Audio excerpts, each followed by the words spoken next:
Yashodanandana Brajajanaranjana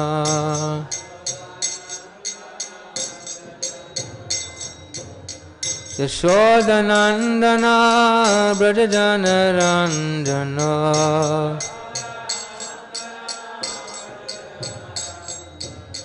Jamunatiravanachari Jamunatiravanachari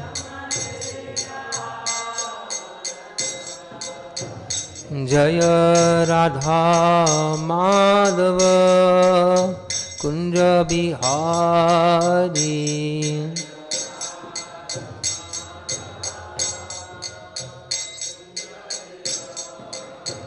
Jaya Radha Madhava Kunja Bihari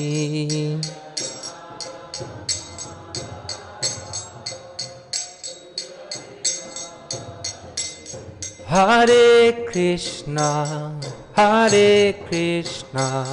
Krishna Krishna Hare Hare Hare Rama Rama Rama Hare Hare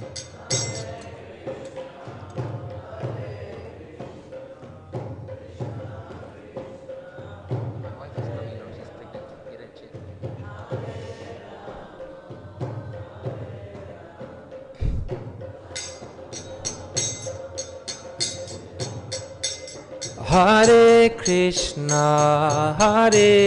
Krishna Krishna Krishna Hare Hare Hare Rama Rama Rama Hare Hare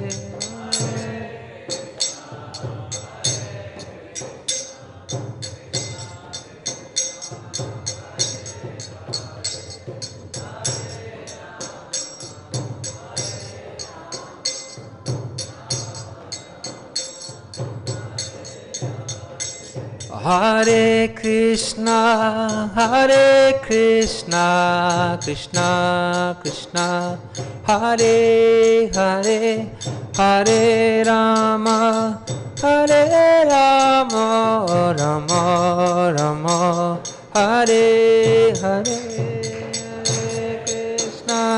Hare Krishna Krishna Krishna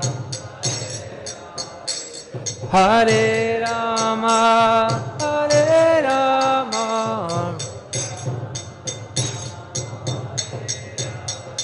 Hare Krishna Krishna Krishna Hare Hare Hare Rama Rama Rama Hare Hare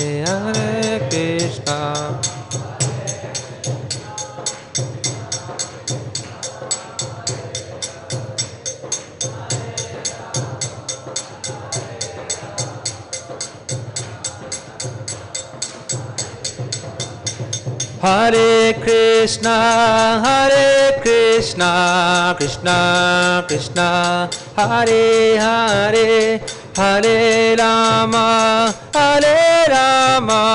Rama Rama Hare Hare Hare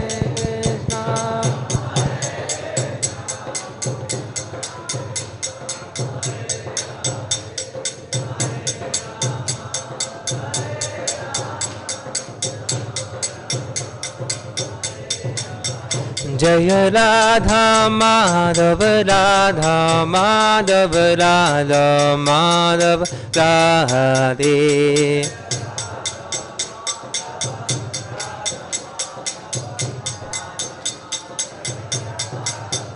Jaya Prabhupada, Prabhupada, Prabhupada, Jaya Prabhupada.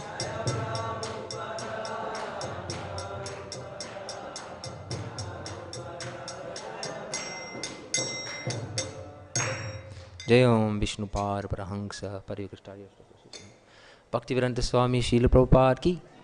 ISKCON founder Acharya BPT founder Srila Prabhupada ki. Jai Om Vishnupad Parahangsa Pariksit Srimad Bhakti Siddhanta Saraswati Goswami Maharaja Srila Prabhupada ki.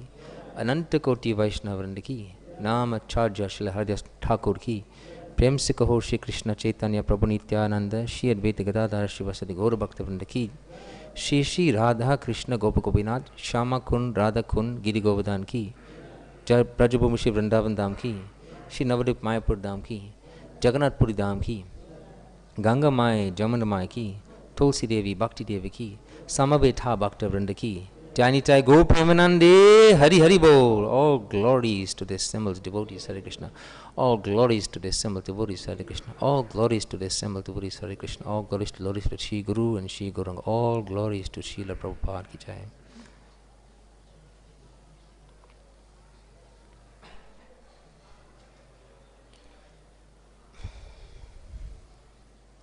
Hare Krishna. Welcome to the Srimad Bhagavatam class, and I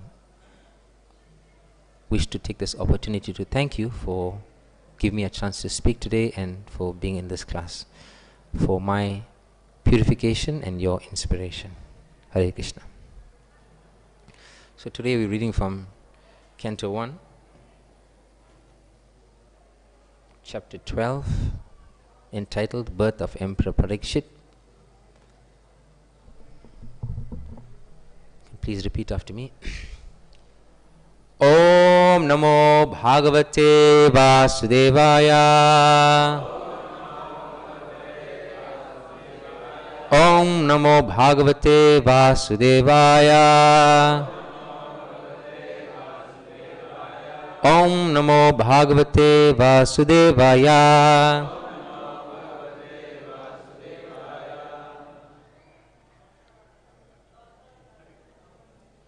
So text 32 is on the board.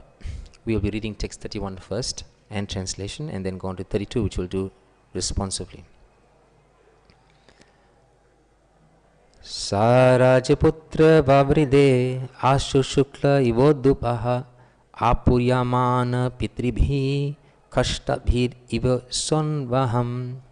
Translation. As the moon in its waxing fortnight develops day after day, so the royal prince Pariksit very soon developed luxuriantly under the care and full facilities of his guardian grandfathers. And today's verse, which is on the board, text 32. Yakṣyamāṇo śvamedhena yakṣyamāṇo samadhena yakṣyamāṇo śvamedhena jñāti-droha-jihāsayā jñāti-droha-jihāsayā rājā labdha-dhano dadhyau rājā labdha-dhano dadhyau nānyatra kara-daṇḍayoḥ nānyatra kara-daṇḍayoḥ yakṣyamāṇo śvamedhena jñāti-droha-jihāsayā rājā labdha-dhano dadhyau nānyatra kara-daṇḍayoḥ. Prabhus. yakṣyamāṇo samadhena jñāti-droha-jihāsayā rājā labdha-dhano dadhyau nānyatra kara-daṇḍayoḥ yakṣyamāṇo śvamedhena jñāti-droha-jihāsayā rājā labdha-dhano dadhyau nānyatra kara-daṇḍayoḥ yakṣyamāṇo śvamedhena jñāti-droha-jihāsayā rājā labdha-dhano dadhyau nānyatra kara-daṇḍayoḥ yakṣyamāṇo śvamedhena jñāti-droha-jihāsayā rājā labdha-dhano dadhyau nānyatra kara-daṇḍayoḥ. Anybody else?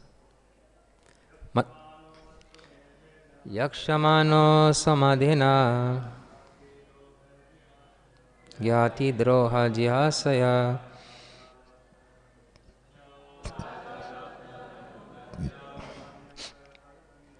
nānyatra kara-daṇḍayoḥ. Mataji's, please. yakṣyamāṇo śvamedhena jñāti-droha-jihāsayā rājā labdha-dhano dadhyau nānyatra kara-daṇḍayoḥ. Anybody else? Word for word. yakṣyamāṇaḥ, desiring to perform. aśvamedhena, by the horse sacrifice ceremony. jñāti-droha, fighting with kinsmen. jihāsayā, for getting free. Rājā, King Yudhiṣṭhira. labdha-dhana, for getting some wealth. dadhyau, thought about it. anyatra, not otherwise. kara-daṇḍayoḥ, taxes and fines. Translation and purport by His Divine Grace A.C. Bhaktivedanta Swami Srila Prabhupada ki jai. Just at this time, King Yudhiṣṭhira was considering performing a horse sacrifice to get freed from sins incurred from fighting with kinsmen.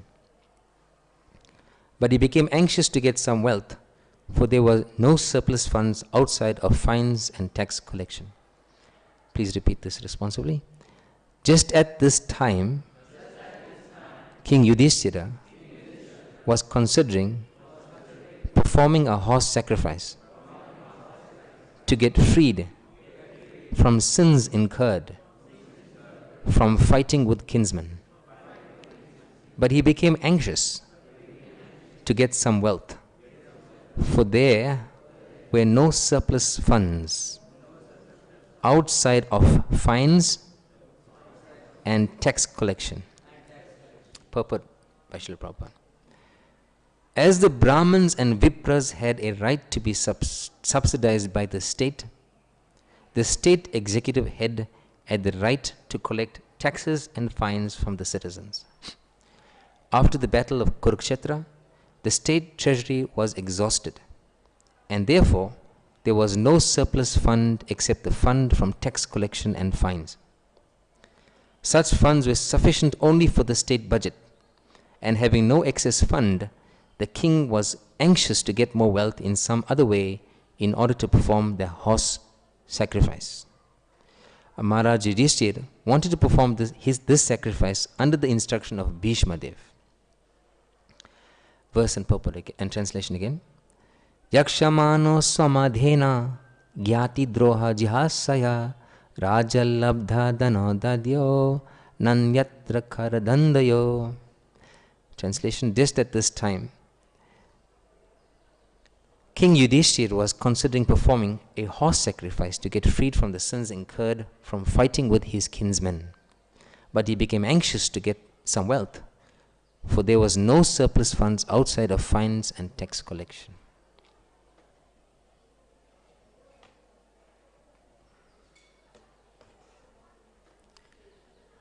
Om Ajnana-timirandasya Gyananjala-shalakaya Chakshushanmilitam Jena Tasmai Shri Gurave Namaha. Shri Chaitanya Manobhishtam Stapitam Yena Bhutale Swayam Rupa Gadamayam Dadati Swapadantikam Panchakalpatarubhyascha Kripa Sindhubhyevacha Patitanam Pavanebhyo Vaishnavebhyo Namo Namaha.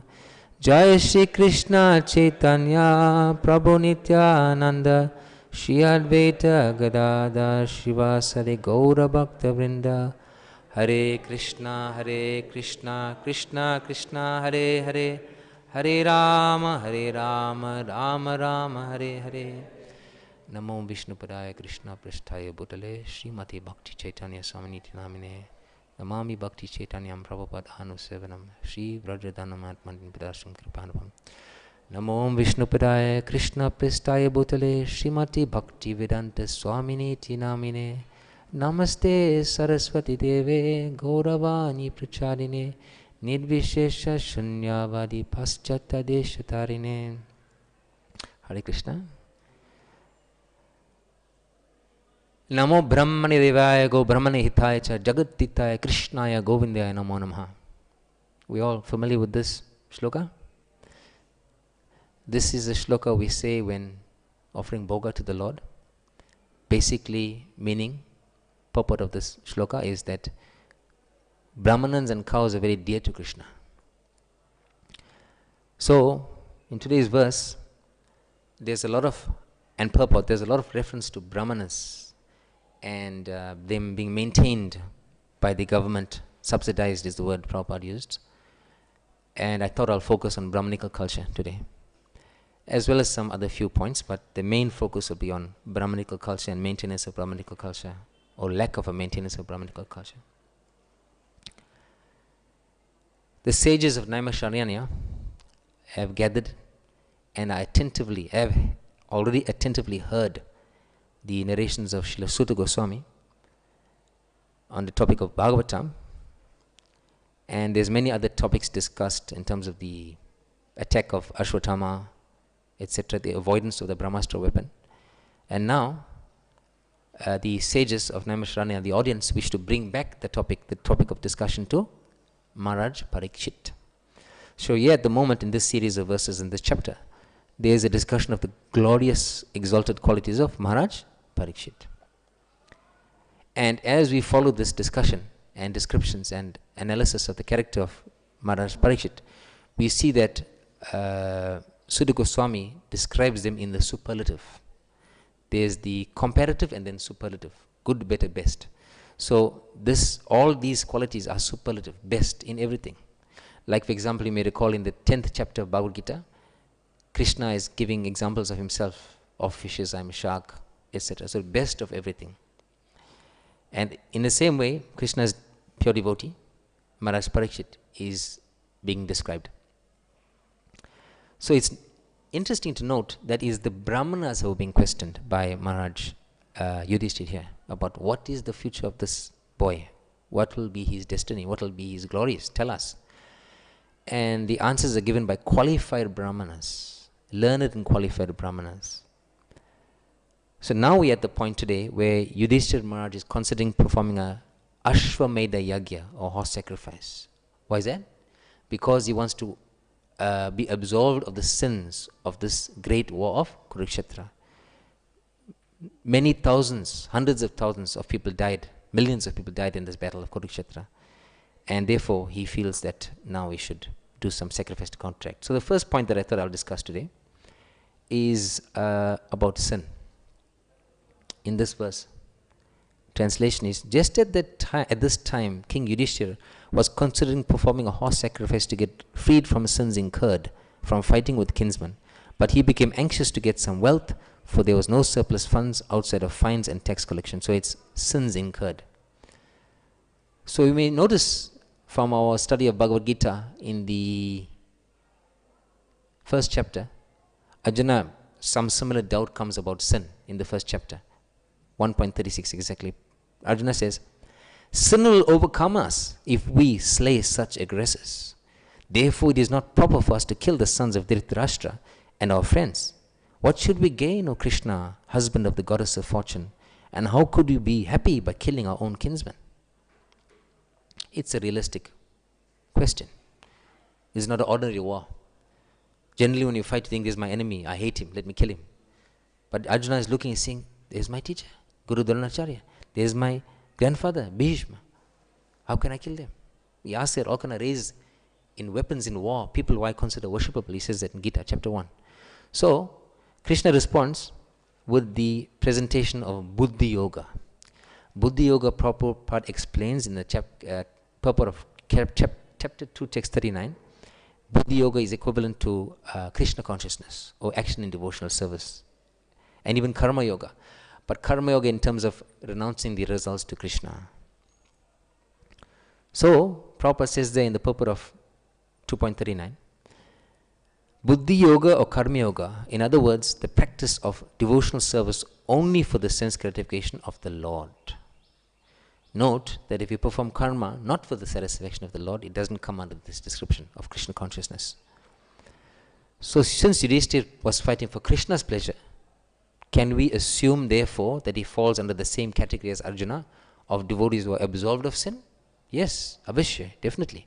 Because he is doing things for the pleasure of Krishna, not his own sense gratification. But still he is doing our sacrifice. Why?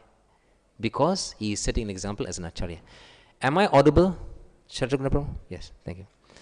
So, now we will analyze different parts of the purport, which I found particularly interesting, and please pay attention. So the first part I thought was very interesting is Prabhupada is mentioning here in the purport, brāhmaṇas and vipras had a right to be subsidized by the state. Right. Now Prabhupada mentions in a purport in the same chapter actually about who should be given charity, who should be subsidized, who should be getting charity, who should be the recipient, proper recipient of charity. Because as you know, in Bhagavad Gita, Krishna goes through analysis. What is the proper mood to give charity? What is the mode to give charity? Who to receive charity? This is in chapters 17 and 18. 18 actually. Yes. So, Prabhupada says here, Canto 1, chapter 12, text 14 purport. Only the brāhmanas and sannyasis are authorized to accept charity from the householders. In all the different occasions of samskaras, especially during the time of birth, marriage and death, wealth is distributed to the brāhmanas because the brāhmanas give the highest quality of service in regard to the prime necessity of humankind. What is the prime necessity of humankind? Atata brahmya jigyāsa. So, Brahmana will direct you in that way. That's his focus, that's his goal. How to become self-realized himself and spread that knowledge of self-realization to others. This is what he gives in return. So in return, so make sure he does that activity stress-free, without the anxiety of having to earn. Prabhupada says here, on the contrary, because they possessed, these brahmanas were given gold, land, villages, horses, elephants, food grains, etc. Prabhupada says, they were not poor. He says, on the contrary, because they possessed gold, land, villages, horses, elephants, and sufficient grains, they had nothing to earn for themselves. They could simply devote themselves to the well-being of the entire society. Have you read Prabhupada Lilamrita, any of you? Really? Your homework today. Please read Prabhupada Lilamrita. So in Prabhupada Lilamrita, towards the end of Prabhupada's earthly lila, he expresses some regret and sorrow. Prabhupada says that I wish I had dedicated myself to fully writing Bhagavatam, commentary, translation and purports. Of course, we know this was fulfilled by his very qualified disciples, Gopi Parandarana Prabhu, Hridayananda Gras Goswami, etc. But Prabhupada had that desire to complete Bhagavatam. And he said, now I do not want to be tied up on all these managerial issues. You, like Tamakrishna Maharaj, you take this managerial, I will just focus on writing. That's what his heart's desire. So he had this desire, but somehow, because of circumstances and the movement was growing very rapidly, and Prabhupada had to personally put his hand and take care of these things. So, the point I'm trying to make here, if Prabhupada had that freedom, to fulfill his heart's desire, the entire Bhagavatam will be authored by Prabhupada. But he was caught up in management, micromanagement they call it, right? Unnecessary red tape. And he expressed that if you read Prabhupada Lilamrita, it's there. Point I'm trying to make is that a brahmana who's given the freedom and the space and the opportunity to focus exclusively on his dharma, which is advising, counseling, guiding, leading people to self-realization, he can do that without stress. Because if a brahmana, specifically one who's a grihastha, has to maintain his family, dependence, house, etc., practically we see it's not possible to just be dependent on the mercy of others. Of course, that mercy has to come. If that mercy doesn't come and you're just expecting the mercy and being dependent, then as a grihastha, you'll suffer very much financially. So this is a quote from Canto 1, chapter 12, verse 14, excuse me. So, Prabhupada also speaks of this example as Maratha. There's one king Maratha, in this horse sacrifice to perform, it's a very expensive thing. Mahārāja Yudhiṣṭhira is in anxiety. Here also it mentions he wants to get wealth for this sacrifice. Aśvamedhena, he wants to perform 3 aśvamedhena. That will be described in text 34 of this chapter. So where to get such money? So he expresses his feelings to his doubts to his brothers, and they go in different directions to collect. And Krishna says to Arjuna, you go to this kingdom, this Maratha kingdom, and you get, he has performed a great sacrifice. All the utensils and all the plates itself what the people ate was gold. But they are brahmanas, what they can do with the gold? They threw it in one pile. So Arjuna says, yes, I will go and claim this wealth, and in this way they finance the Aśvamedhena yagyas. So Prabhupada mentions in one lecture, this is in Canto 1, chapter 16, text 3, what is the use of such load? This brahmana. So after coming out of the sacrificial arena, they threw it away. Throw. Who will carry such a load? Just see, this is brahmana. A big load of gold is neglected. They threw it away. I don't want it. This king has given, all right, I'll take it, but I will throw it away. This is brahmana. Yes, he does not care for all these things. Brahmana, in another paragraph, is jajan dana patigraha. He accepts charity, huge quantity, but then the next minute he spends or throws it away. That's all. Again, poor man, that is Brahman. Again, collect money, spend it for Krishna consciousness, that is Brahmana. So we should be very, very careful as Vaishnavas who are situated in the position of Brahmins, not to hoard, not to cling on to wealth, because you can't even take 1 paisa with you when you leave this material body. But at the same time, we should accept anything and everything with discretion, of course, in the service of the Lord, including Lakshmi, including money. Right? We worship Mother, but obviously Lakshmi will come to service.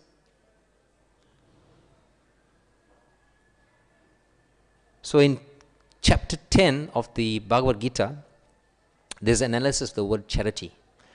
We look at this word charity, and I mentioned at the beginning of my presentation that we need to know who to give charity to, why to give charity, what mood to give charity in. Prabhupada analyzes the word charity, amongst other words, in chapter 10, verses 4 to 5. Prabhupada says, as far as charity is concerned, one should give 50% of his earnings to some cause. Who espoused this theory? Goswami? Srila Rupa Goswami Pad, right? And we are Rupa Nugas. So Prabhupada says, what is a good cause? You must understand who to give charity to. It is that which is conducted in terms of Krishna consciousness.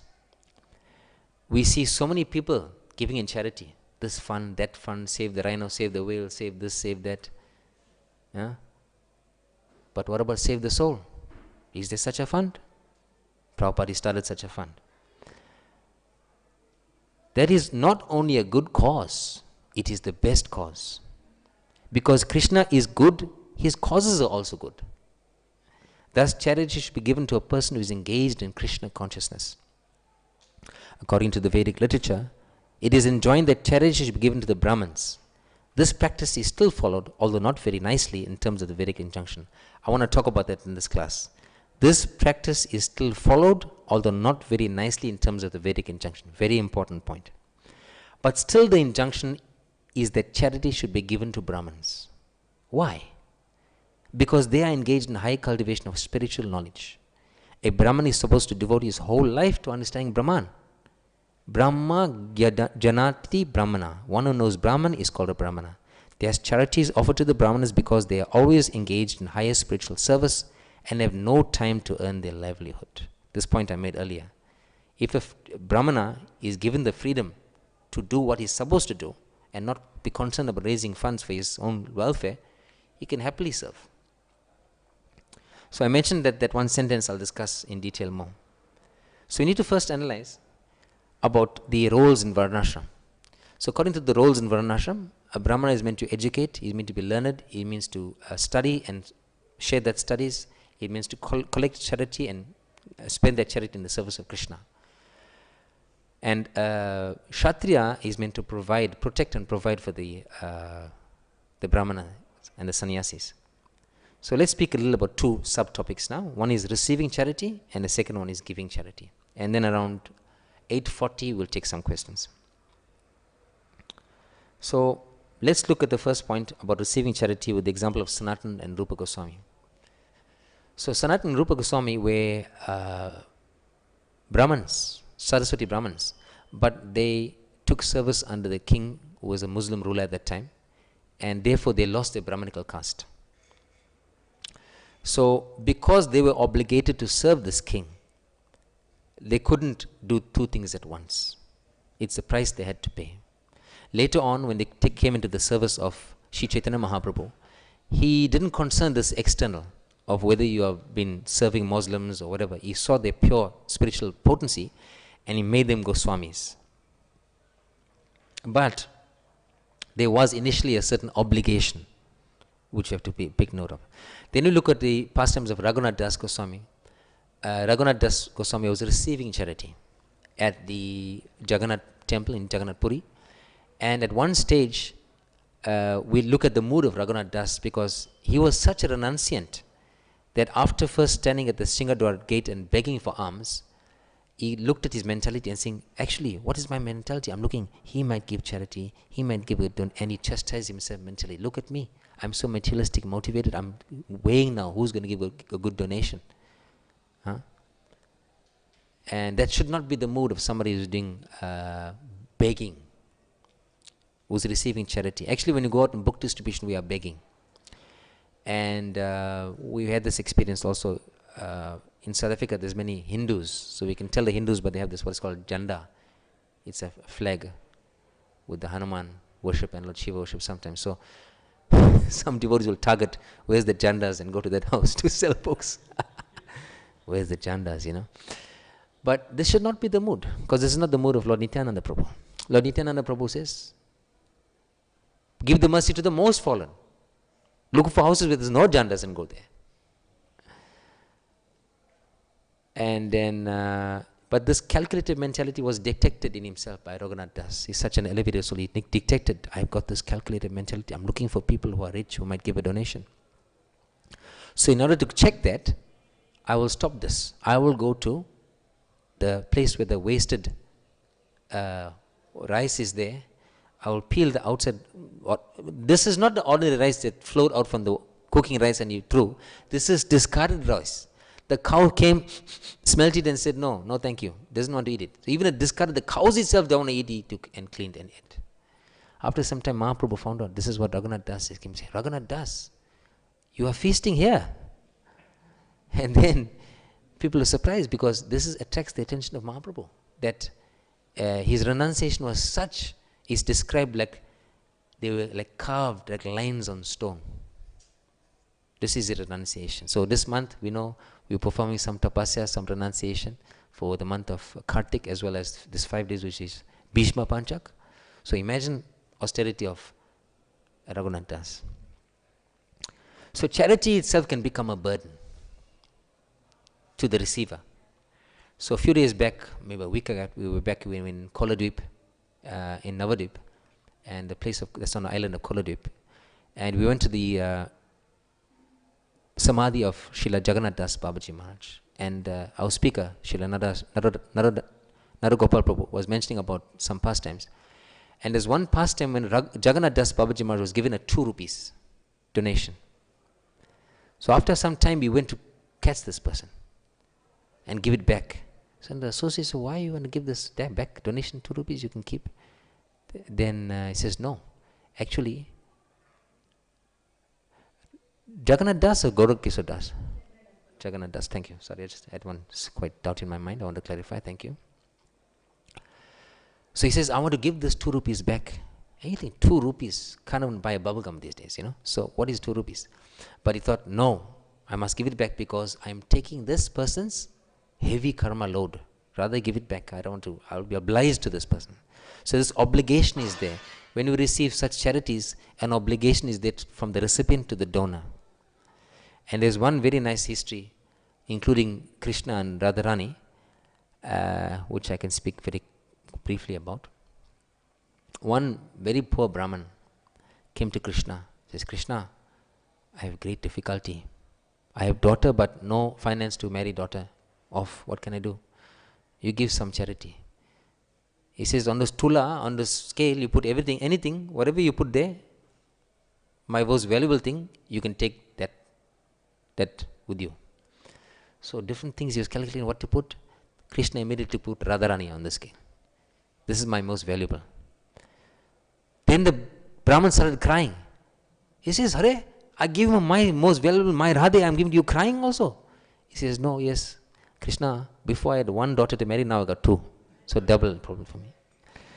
So this is in terms of receiving charity and the feelings of obligation which are there. And one more subtopic I'll discuss is about giving charity. So we see in giving charity, we have to very, very strictly follow the dharma of not withdrawing an offer. And this is exhibited very clearly in the pastime of Vāmanadeva.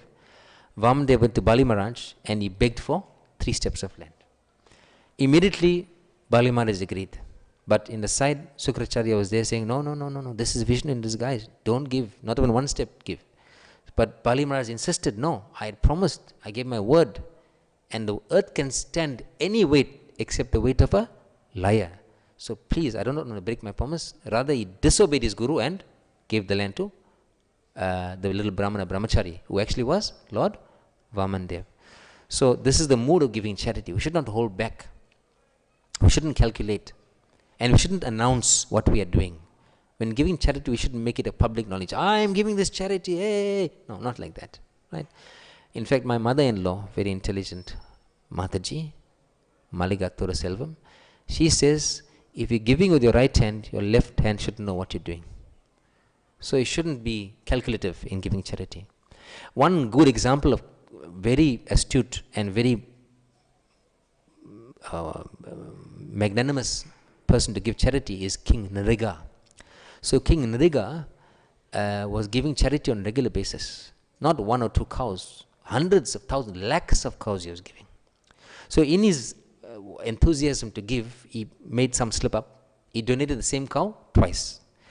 Now for him it was like, I'm giving cows amongst 100,000, you count one, this is the same cow. Oh, and the cow actually wandered back into the fold. It did not intentional, unintentional. But still, that was an offense in the view of that Brahman who received the cow twice. So he thought, oh, what is this? Giving cow twice? Immediately he cursed. You become lizard. So in the next life, Nriga became a lizard. So the point is now, he gave very bountifully. And the point also is you should observe some restriction, be conscious when you give charity, not just giving negligibly and, without due consideration.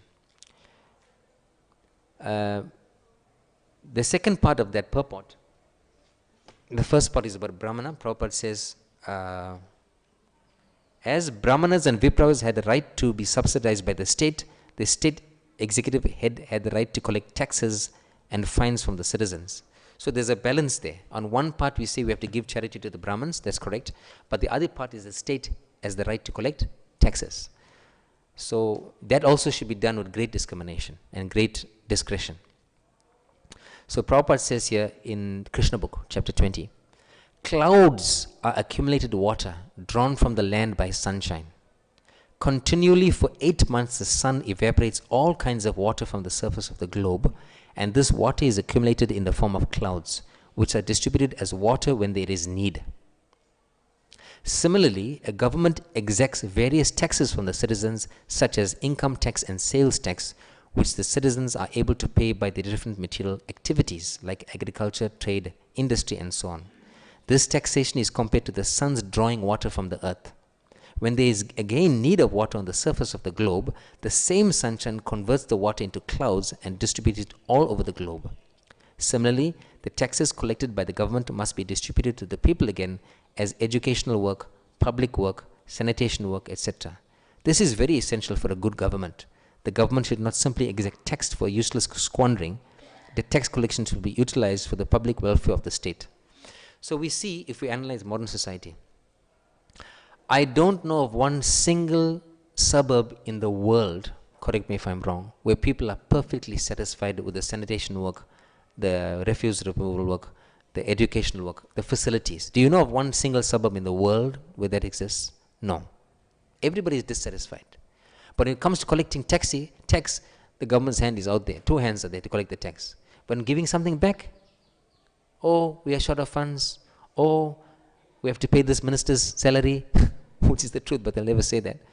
And you can see the ministers are living a luxurious life. Mercedes-Benz, BMW, stretched limousines, estates in Kandla. We won't say more about that.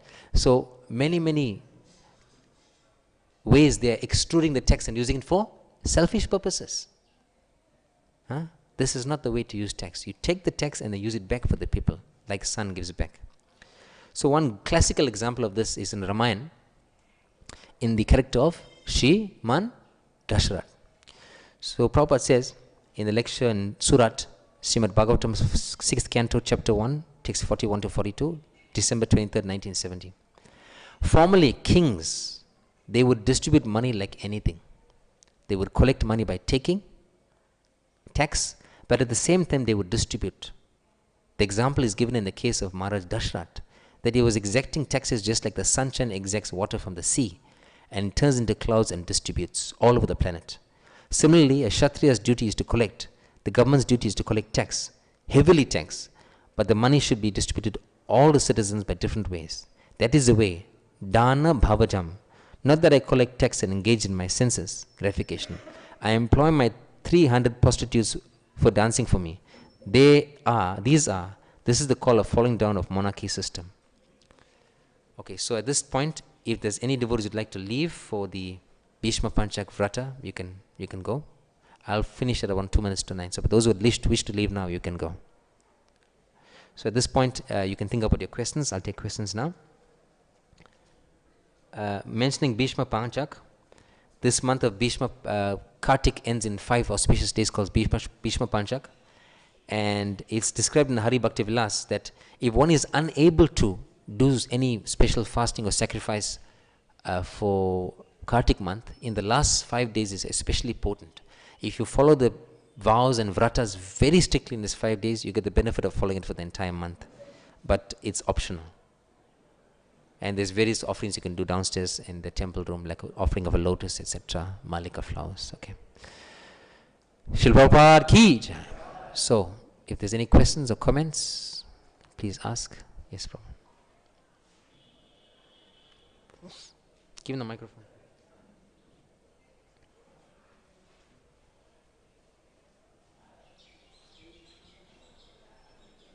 Hare Krishna, Hare Bol. Hare Krishna, Prabhu.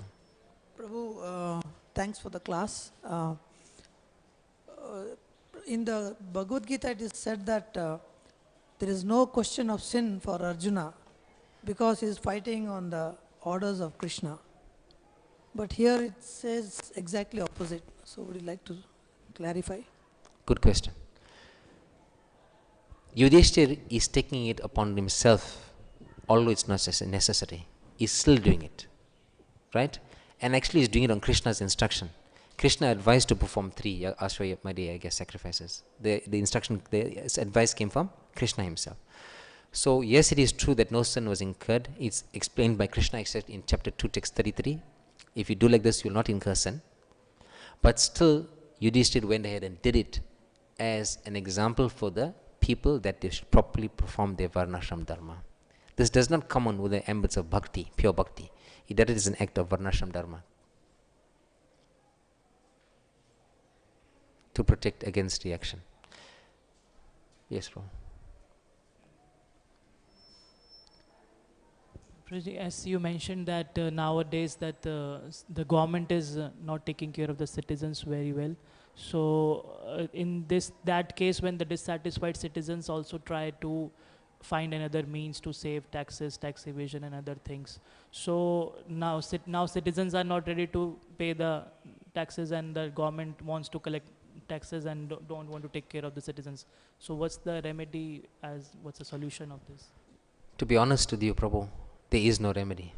Because there is no remedy. Because it is now if you apply the same rules that we are applying now in terms of the way we govern the world, there is no remedy. Because we are marching very definitely, very confidently towards the gaping mouth of Kali Yuga. Kali Yuga is marching on. But if we practice the Ishvarasyam principle and we recognize Krishna as the supreme enjoyer, offer things for his benefit, and then the government is ruled by responsible brāhmaṇas and given counsel by responsible brāhmaṇas, then the government will be governed in a proper way and there will be no lack, there will be no shortage. Government will collect and distribute, like I gave the example of Mahārāja Yudhiṣṭhira. But that has to be reinstituted. At the moment it's not. Until it's reinstituted, we'll be in the same mess. Anything else? Yes. Aśvamedhena means horse sacrifice, Prabhu. Horse sacrifice. What it means, a horse sacrifice. In previous yugas, of course, in Kali Yuga, it's actually prevented, disallowed, you should not do, but still, these things are not allowed. Like begetting a child in a brother's womb, horse sacrifice, cow sacrifice, and taking sannyas. But Mahaprabhu himself took sannyas to say that for preaching, we can do this. We can take sannyas. And then Bhaktisiddhanta Saraswati Thakur, of course, and the rest, lineage Gaudimat, took on that. But in Kali Yuga, this is not allowed. It's prohibited. So to answer your question, Prabhu, horse sacrifice is when a living horse is placed within a fire, sacrificial fire, and it gains a new rejuvenated body by the potency of the pure chanting of the brāhmaṇas. It's to test the chanting of the brāhmaṇas actually. And if the horse comes out rejuvenated body, it means the mantras were perfect. And that's the quality of brāhmaṇas. So confident they were, they'll put the horse in and the horse will come out. It's not like they're putting to like kill the horse and they'll fail. They knew the chanting of the mantra is so pure that the horse will come out with a rejuvenated body. That is horse sacrifice. Aśvamedhena. Yes. Mataji? Mic, please.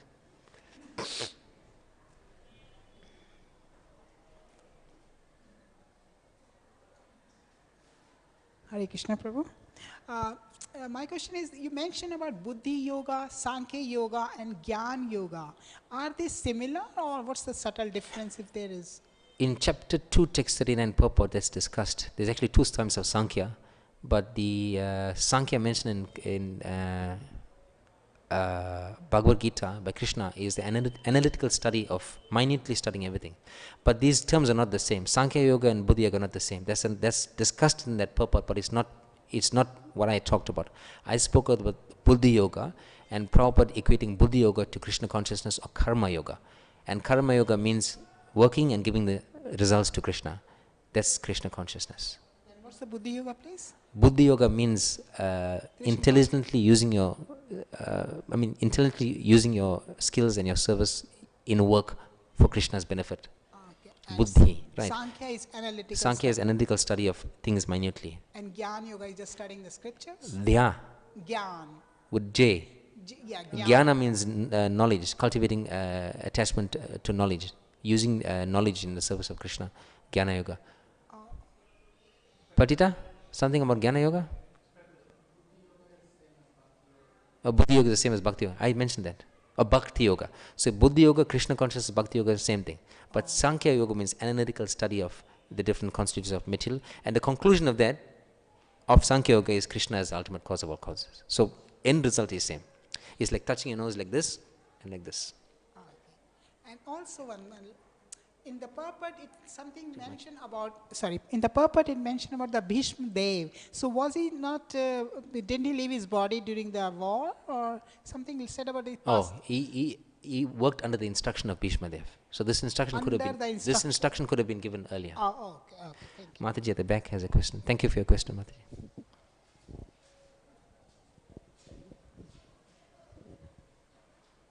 These visiting devotees, thank you for staying.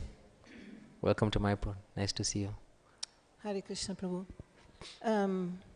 About the activities of Brahmins, how do you see this in the future for ISKCON? Because until now, of course, let's say in the West, it's not possible to just survive by studying Bhagavatam and teaching Bhagavatam. We have to do some other things. So we are not in that situation. So from here, how to proceed? Thank you. Mataji, you just handed me the hot potato. I was trying to avoid that question, that's why I smiled. I smiled at this boy. Okay. My approach to giving class in general, you can ask Shatrugna, he'll tell you the same thing, is I try to avoid controversy. But since I've been handed the hot potato, I have to hold it now in my hand. So, good question, Mataji. What does following of Brahmanical culture mean for ISKCON? Are we following the Vedic principles of Brahmanical culture? In one word, no. Right?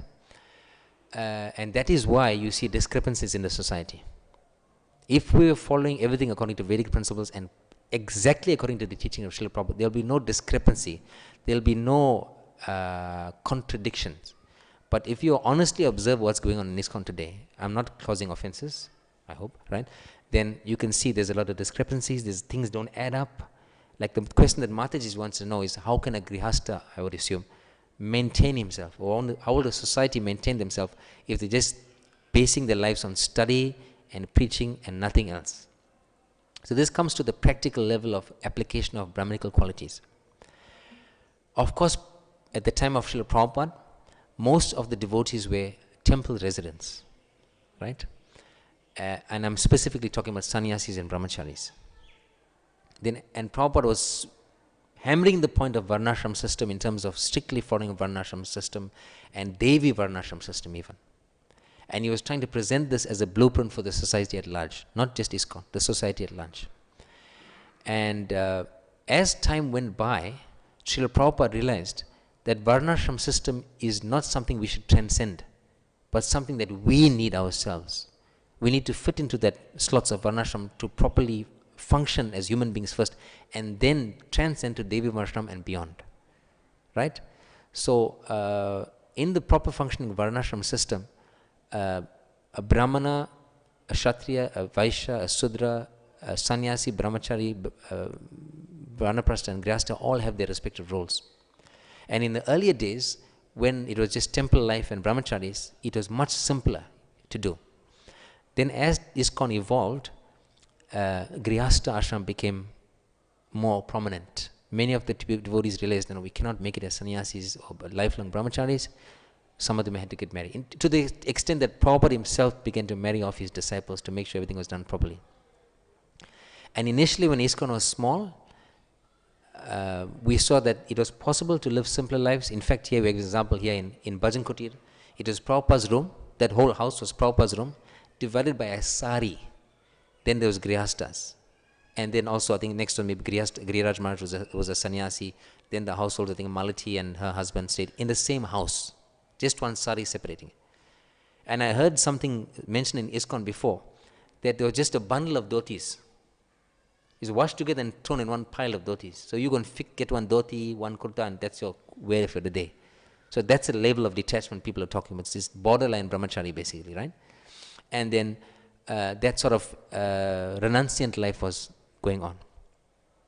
Now we see that, as time is marching on, life is becoming more complicated, more modern, the needs of grihastas is increased more.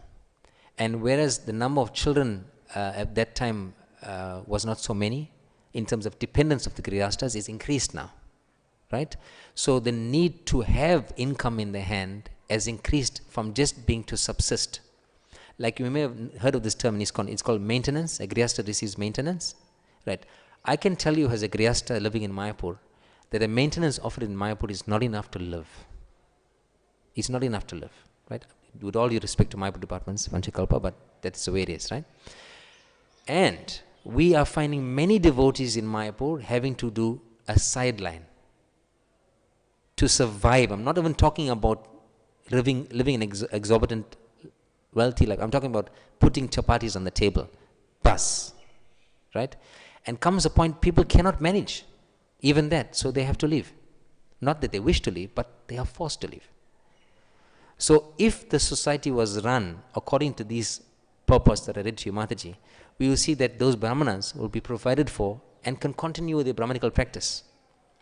Teaching, preaching, yajna, peacefully, without having to worry about this. So there's always a strain, this financial burden, this strain, this financial concern, this anxiety. How will I earn? How will I support my family? For grihastas, in the Krishna conscious book, in ISKCON now, right? And you find many devotees having to do multiple jobs to maintain their household. So the ISKCON that's, the system that's presented here, the Vedic system, was trying to be replicated by Srila Prabhupada. Initially it was because our lives were very simple and small and uncomplicated.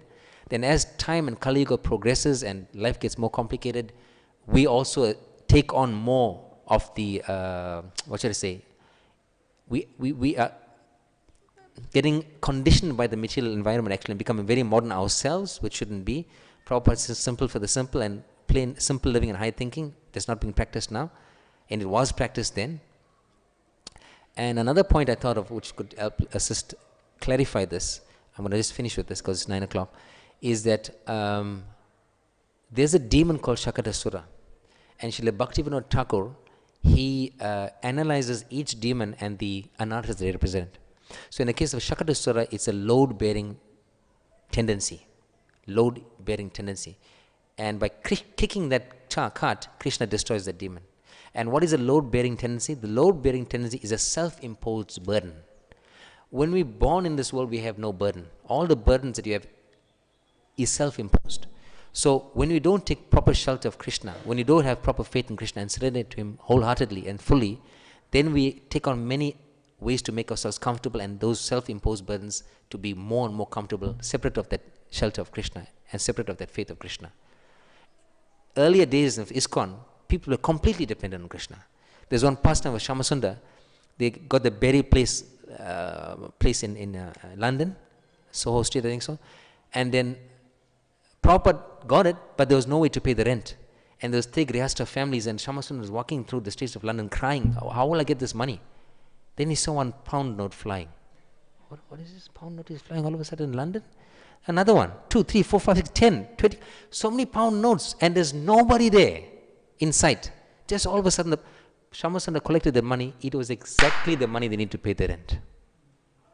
So these type of miracles were commonplace in the early days of ISKCON. Nowadays also there is there. I want to tell you a story about, I'll end with this, please.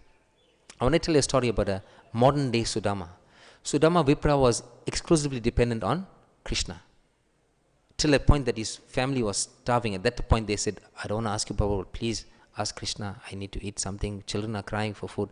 Then only he went. But he didn't go for that reason. He wanted to see Krishna actually, his friend. So he went to Dwarka. And Sudama is a very highly exalted personality. His Leela of Krishna is wonderful, but he depended completely on Krishna. In the end, he got a full reward.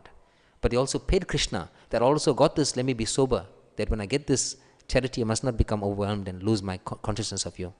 So I want to tell you about a modern day Sudama, and I'll end. In South Africa, we had one devotee named Shyamal Prabhu. Shyamal Prabhu owned a car, he owned a house, he had 3 children, 2 daughters and a son. 2 daughters he got married off, and he saw 1 grandchild before he left, and then the second daughter got married 2 years ago, and then boy, Abhay Charan. And he maintained a very comfortable life.